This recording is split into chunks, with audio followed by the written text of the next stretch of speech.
Hello student, welcome to our channel. इस video में मैं बात करने वाला हूँ एसएससी जेई मॉडर्न हिस्ट्री के बारे में। इसमें मैं आपको ऐसी वीडियो प्रोवाइड कराने वाला हूँ, अगर आप एसएससी जेई या एसएससी की कोई भी एग्ज़ाम दे रहे हैं उसके लिए बहुत इंपॉर्टेंट वीडियो होने वाली है। वीडियो कुछ लेंथी होगी, 3-4 घंटे की भी हो सकती है। ओके, इसमें मैं पूरी आपको मॉडर्न हिस्ट्री कवर कराने वाला हूँ। जितने भी एसएससी से रिलेटेड एग्ज़ाम होते हैं उसके लिए बहुत इम्पोर्टेंट है और आपको देखनी ज़रूरी है वीडियो ये। और इसके बाद आपको कुछ भी करने की ज़रूरत नहीं है, बस क्वेश्चन प्रैक्टिस करने की ज़रूरत है। इस वीडियो को 2-3 बार देख लेना, आपका काम हो जाएगा। ओके, अब चलते हैं वीडियो पर। कुछ आपको मैं हैंड रिटन नोट्स हैं इसमें, उन्हें पढ़ाऊँगा और कुछ डिटेल बताऊँगा अलग से। ओके, देखो हम 1857 के बाद पढ़ेंगे मॉडर्न हिस्ट्री। 1857 के बाद 1857 के बारे में पढ़ेंगे। 1857 में क्या हुआ था, स्टोरी नहीं बताने वाला हूँ, सीधा मैं फैक्ट पर बात करूँगा। ओके, जो आपको याद करने हैं एग्जाम पॉइंट ऑफ व्यू से। पहले में कुछ स्टेट्स थे, इंडिपेंडेंट स्टेट थे। इंडिपेंडेंट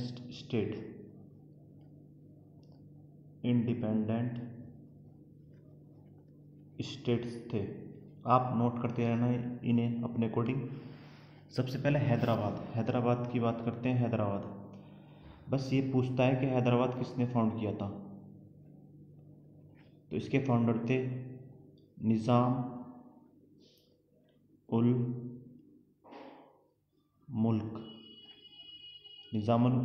मुल्क आसिफ जा। ओके, ये थे। इनका ओरिजिनल नेम जो था क्या था, चंगलिंग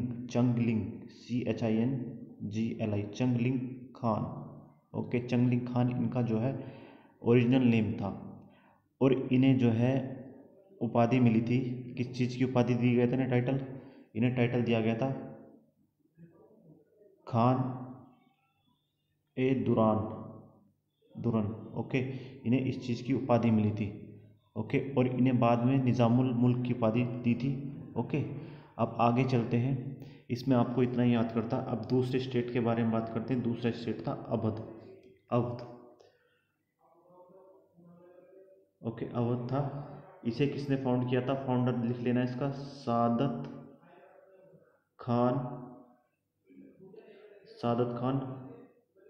बुरहन उल मुल्क, ये इसका फाउंडर था। ओके, अब देखो ये जो है अवध, क्योंकि किसी ने इसे गवर्नर बनाया था अवध का। किसने बनाया था, इसे गवर्नर बनाया था अवध का। बाद में ये अवध का गवर्नर बनाते हैं, तो बाद में अवध को फाउंड करता है। तो मोहम्मद शाह ने इसे गवर्नर अपॉइंट किया था। मोहम्मद शाह ने। ओके, और बाद में सुसाइड कर लेता है ये किस ईयर में, 1739 में। और बाद में जो है इसका भतीजा बनता है सफदरजंग, वहाँ का लीडर बनता है, सक्सीड करता है। ओके, अब इसके एक चीज़ याद रखना है, इसके पोस्ट में एक पोस्ट होती थी, यानी कि इसकी गवर्नमेंट में एक हाईएस्ट पोस्ट होती थी। उसे कौन हेल्ड करता था, महाराजा नवाब राय। महाराजा एक हाईएस्ट पोस्ट होती थी, उसे कौन हेल्ड करते थे, महाराजा नवाब राय। ठीक है, ये हो गया अवध के बारे में। फिर बात करते हैं बंगाल के बारे में। बंगाल था उस टाइम, इसे किसने बनाया था, इसे याद रखना, ये बहुत पूछा जाता है। मुर्शिद कुली, होते तो पहले भी थे बट उस टाइम ये इंडिपेंडेंट स्टेट नहीं थे। मुर्शिद कुली खान, इन्होंने कैपिटल जो है ढाका से मुर्शिदाबाद शिफ्ट कर दी थी। ढाका से, ये भी याद रखना, ढाका से मुर्शिदाबाद इन्होंने कैपिटल शिफ्ट की थी, ढाका से। ओके, एक युद्ध होता है 1757 का युद्ध होता है, बैटल ऑफ पलासी। 23 जून को होता है, 23 जून को। इसमें जो है आपका सिराजुद्दौला होता है और आपका मुर्शिद कुली खान होता है और नवाब मुर्शिद कुली खान होता है। ओके, इसमें ये बुरी तरह हार जाते हैं अंग्रेजों से। 1757, आपको डेट याद रखना, प्लासी का युद्ध कब हुआ था, बैटल ऑफ प्लासी 1757। फिर होता है एक चीज़ और याद रखना इसमें, उस time governor general of Bengal कौन था? रॉबर्ट क्लाइव था, Robert Clive, Robert Clive, Robert Clive. और मीर जाफर जो है नवाब था बंगाल का उस टाइम पर। मीर जाफर जो था बंगाल का नवाब था उस टाइम पर। ओके, मीर जाफर। ओके, फिर होता है battle of Buxar. Battle of Buxar, battle of Buxar किस चीज़ के बीच में होता है, ये आपको याद रखना होगा। मीर कासिम होता है इसमें, मीर कासिम। नवाब ऑफ अवध होता है सिराजुद्दौला होता है, एम्पायर होता है, मुगल एम्पायर होता है शाह आलम द्वितीय। ओके, इसमें भी ये बुरी तरह हार जाते हैं और अंग्रेज़ों की जीत होती है। कब हुआ था? 1764 में हुआ था बैटल ऑफ बक्सर। ठीक है, अब नेक्स्ट चीज़ पे चलते हैं। इसमें भी रॉबर्ट क्लाइव था इसमें भी, और ट्रीटी होती है इसमें, ट्रीटी साइन होती है, treaty of Allahabad, treaty of Allahabad, treaty of Allahabad sign होती है 1765 में। 1765 में क्या होता है इस ट्रीटी में? इस ट्रीटी में दो चीज़ें डिवाइड हो जाती हैं। क्या क्या चीज़ डिवाइड हो जाती है? जैसे कि डुअल गवर्नमेंट आती है, डुअल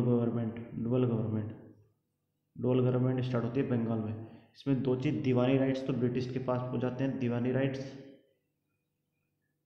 राइट्स तो ब्रिटिश के पास पहुंच जाते हैं। निज़ामत राइट जो है ये पहुंच जाते हैं आपका नवाब के पास। निज़ामत राइट जैसे पुलिस के जो कानून थे सारे इन पर पहुंच जाते हैं, और ब्रिटिश पर सारे जितने भी पैसे से रिलेटेड जितने भी काम थे वे सारे इन पर आ जाते हैं, ब्रिटिश पर। मतलब काम सब कुछ ये करेंगे और खाएंगे बैठ के अंग्रेज, ऐसा हो गया था। अब चलते हैं, इससे बाद चलते हैं 1757 के युद्ध में। 1757 में क्या क्या हुआ था? देखो 1757 में क्या हुआ था, सबसे पहले तो 1757 होने का कारण क्या था? देखो ज़्यादा बात नहीं करेंगे क्योंकि कारण नहीं पूछेगा इससे। एक तो इकोनॉमिक्स की वजह से, एक पॉलिटिकल्स की वजह से, एक पुलिस एडमिनिस्ट्रेशन की वजह से। देखो पुलिस एडमिनिस्ट्रेशन में क्या हुआ था, जो मोस्टली अंग्रेज होते थे, मोस्टली जो अंग्रेज तो होते थे, पर पुलिस में जो यानी कि आर्मी में जो है हिंदू होते थे। हिंदू कह सकते हैं, इंडियंस कहते हैं, इंडियन कह सकते हैं, इंडियंस। तो इंडियंस थे, उसमें मुस्लिम भी थे और हिंदू भी थे। तो एक अफवाह फैली कि कार्टेज जो होती है, कार्ट्रेज राइफल जो होती है, रॉयल इनफील्ड कह सकते हैं, राइफल होती है, इनफील्ड राइफल होती है, उसमें कहा गया कि इसमें काऊ का मीट और सुअर कह सकते हैं, सुअर का मीट मिला होता था, जो उसका कार्टेज होता था मुझसे मुँह से खोलते थे। तो एक रीज़न तो ये था, और इससे जो उनका धर्म भ्रष्ट हो जाता था। ठीक है, और दूसरा रीज़न ये था कि ये अपनी चलाते थे। हिंदू जो मतलब जो यहाँ से होते थे, इंडियंस जो थे, अगर इंडियन नदी पार करके जाते तो इंडियंस मानते थे कि हमारा धर्म भ्रष्ट हो चुका है। एक ये रीज़न था। और इकोनॉमिकल रीज़न तो था क्योंकि हाईएस्ट उस पर तो सारे अंग्रेज रहते थे, लोएस्ट पे ये रहते थे इंडियंस। तो फिर क्या होता है 1757 में क्या होता है, रिवोल्ट स्टार्ट होता है 19 मार्च। मंगल पांडे रिवोल्ट स्टार्ट करते हैं। ये क्वेश्चन आता है कहाँ से, कौन सी रॉयल एनफील्ड राइफल थी उसकी वजह से, और 34 नेटिव इन्फेंट्री से बिलोंग करते थे मंगल पांडे। 8 अप्रैल 1857 को इन्हें फांसी हो जाती है। 8 अप्रैल 1857 को इन्हें फांसी हो जाती है। ओके, और रिवोल्ट में एक चीज़ पूछता है कि कहाँ किस जगह से कौन सा लीडर था। इस 1757 से बताने से पहले मैं एक चीज़ बता देता हूँ आपको, doctrine of lapse. Doctrine of lapse क्या थी?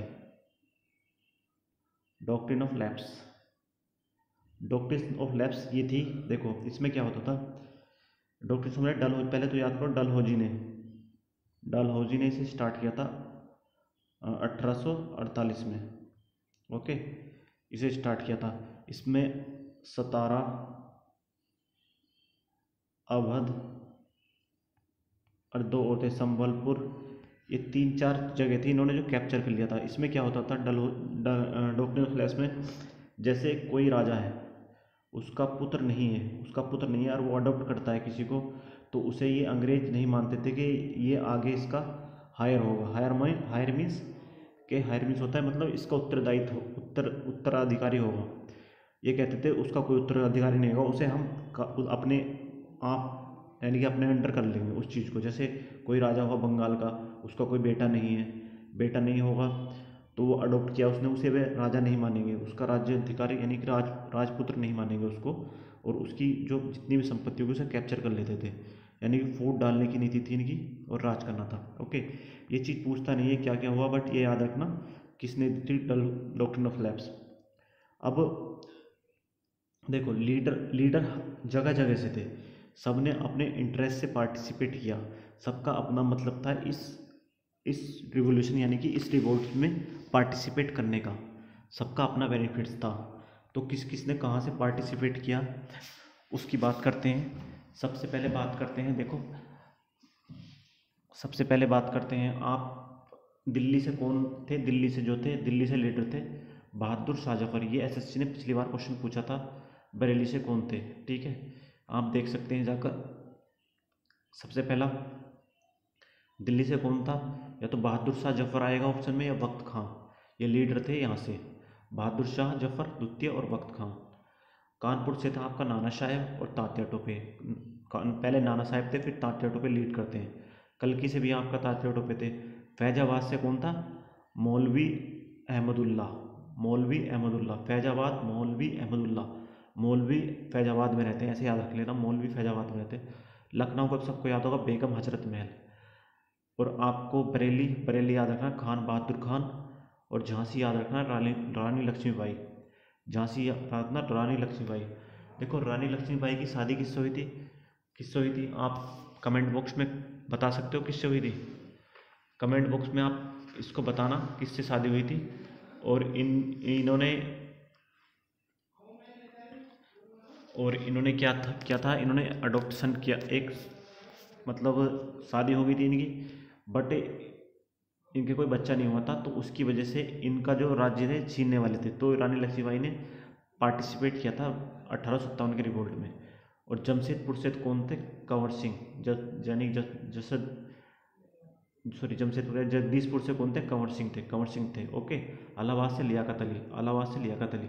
अब देखो इस मूवमेंट में क्या हुआ, ये जो है लीडरलेस मूवमेंट कहा गया। देखो हर जगह से अलग अलग है, अगर इसका कोई मोटिव नहीं था, इस रिवोल्यूशन का कोई मोटिव नहीं था, क्योंकि सब अपने अपने इंटरेस्ट से पार्ट लिया सबने, तो इस वजह से इसका कोई मीनिंग नहीं रह गया, इस वजह से मूवमेंट फेल हो गया।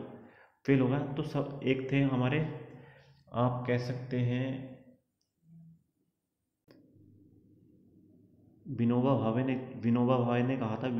ने कहा था कि ये first independent of Indian revolution, first यानी कि पहला रिवोल्ट है भारतीय स्वतंत्रता का, इसे कहा था 1857 की क्रांति को। ओके, अब चलते हैं कुछ सेटलमेंट्स के ऊपर, जो सेटलमेंट्स हुए थे कुछ। देखो आपको क्या याद रखना है, सेटलमेंट्स में क्या होता है, देखो परमानेंट सेटलमेंट, सबसे पहले याद करते हैं परमानेंट सेटलमेंट, ये क्या था, परमानेंट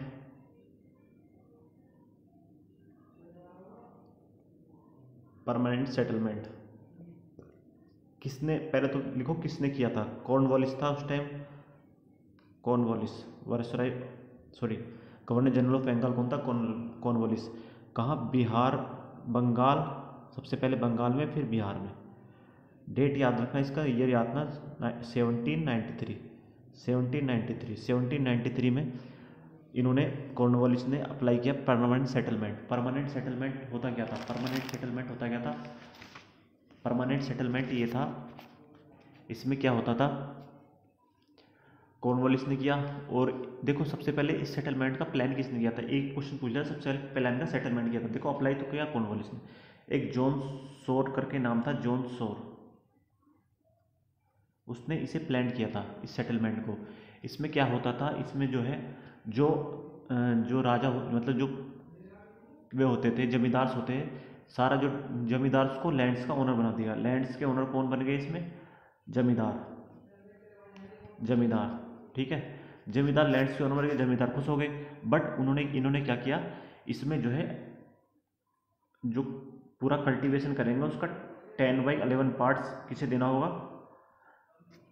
ब्रिटिश को देना होगा, रिवेन्यू के तौर पर ब्रिटिश को देना होगा, इन्होंने ऐसा किया। ओके, तो इससे लोग परेशान हो गए। और फिर करते हैं रैयतवाड़ी सिस्टम, दूसरा सेटलमेंट था रैयतवाड़ी सिस्टम में क्या हुआ,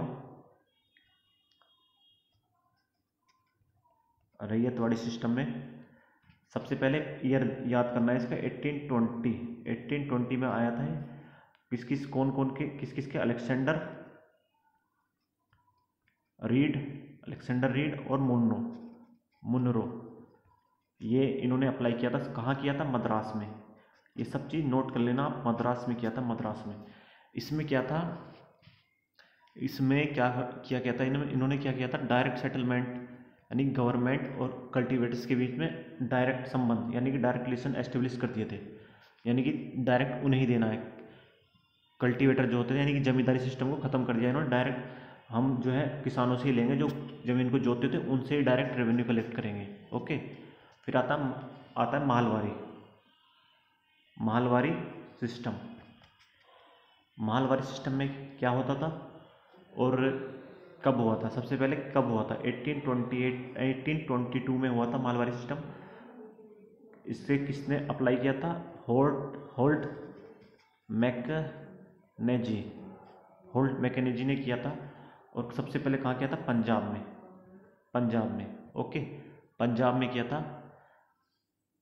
ठीक है, इतना था। और इसमें क्या होता था, छोटे छोटे पार्ट्स में स्टेट को डिवाइड कर दिया था। छोटे छोटे पार्ट्स में महल को हम एक टाउन बोलते थे, महल से छोटा, और महलवारी पूरे को मिला के बोला, पूरे सिस्टम को महलवारी बोला।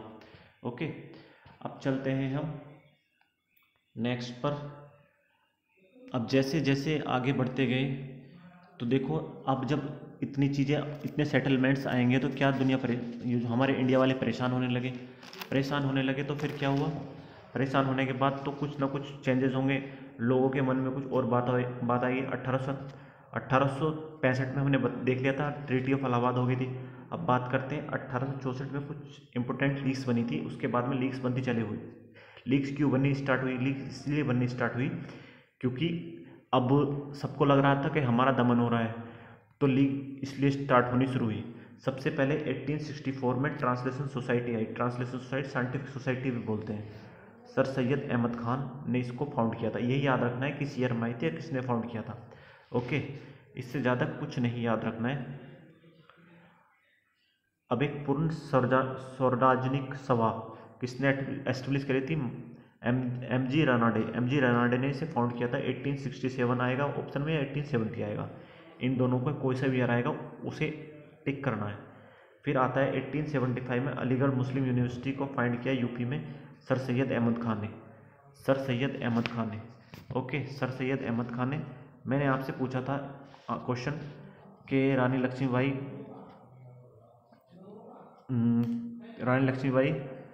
की डेथ कहाँ हुई थी? रानी लक्ष्मीबाई की डेथ कहाँ हुई थी? कल्पी में हुई थी, झांसी के पास कल्पी में लड़ते हुए। ठीक है, कल्पी में हुई थी, झांसी में। ठीक है, और इनका एक नाम बताना है, निकनेम क्या था इनका? मनु इनका निकनेम था रानी लक्ष्मीबाई का।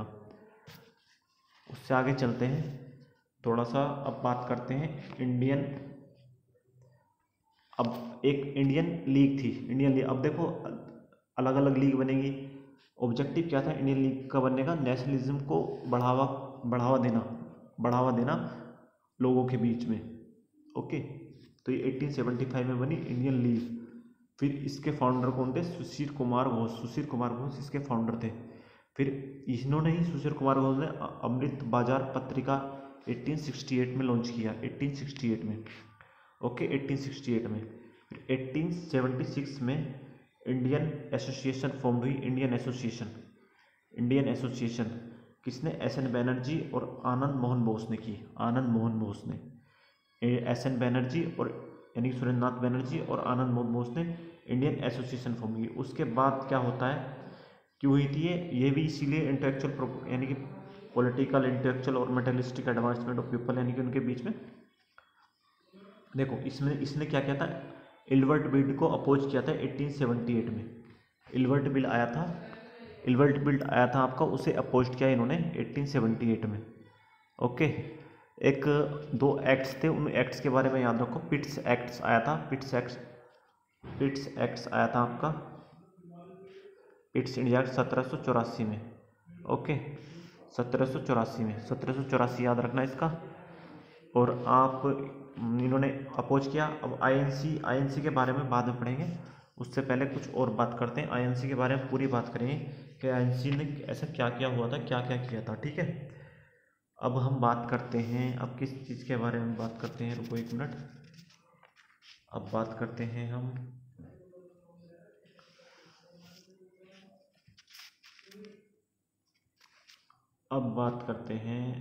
आपकी आईएनसी के बारे में बात कर लेते हैं। छोड़ो, पहले आईएनसी को ही निपटा देते हैं।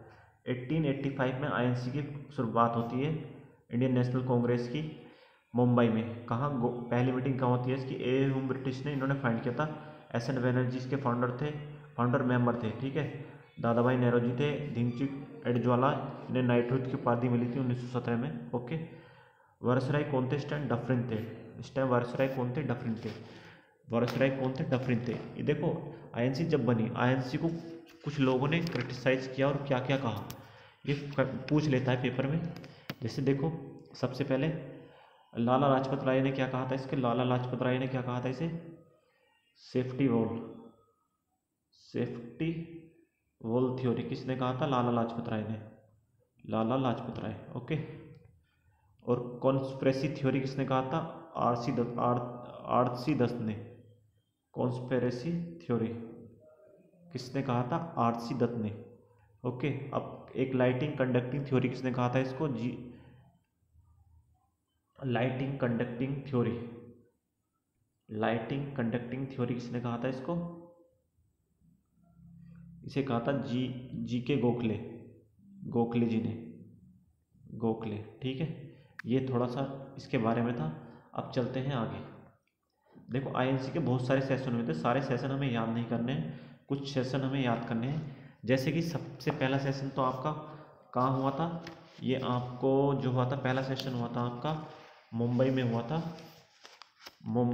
पहला सेशन।